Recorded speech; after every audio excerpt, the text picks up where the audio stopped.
Hi, great. How are you? I'm such a fan of this movie and of you. Thank Um, you.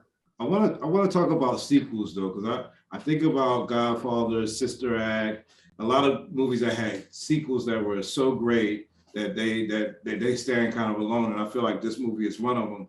When you look back among the films you've watched or worked on, like what are some of your favorite sequels?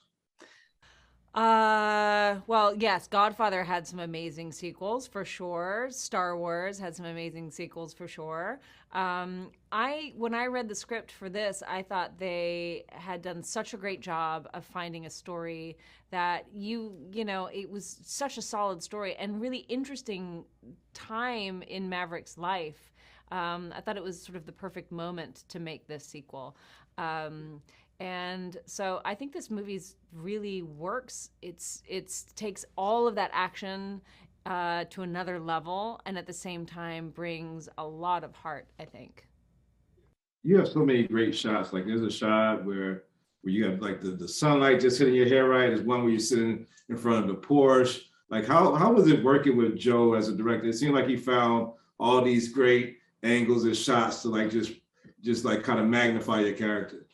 I'd worked with Joe before on a movie called Only the Brave, and I I think he's a great director, and I think he is great at handling a movie of enormous scale and preserving those details that make audiences really connect to it. That keep it emotional and keep it personal.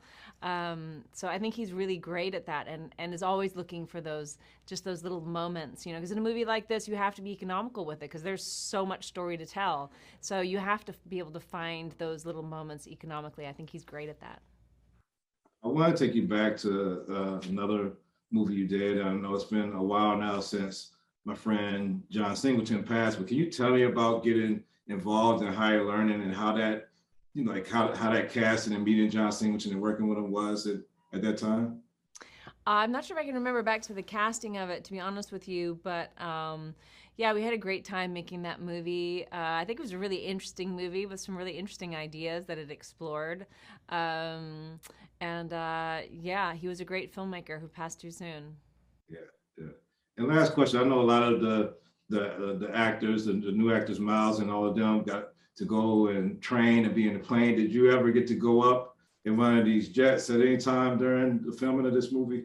I didn't go in one of those jets and got to pass on that training, which I was definitely okay with when I heard the stories of what they endured, which I applaud them for. It was pretty amazing.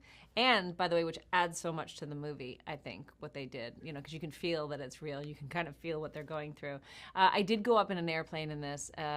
It's a P-51, which is an old fighter plane. It happens to be Tom Cruise's personal plane because he just happens to have one, and he was the pilot. So I went up with him in that. Thanks for the time, Jennifer. Can't wait to see all the other great projects you do, and always been a fan since Higher Learning, before way before Beautiful Mind, everything else. I've always been a Thank fan. you. I appreciate it.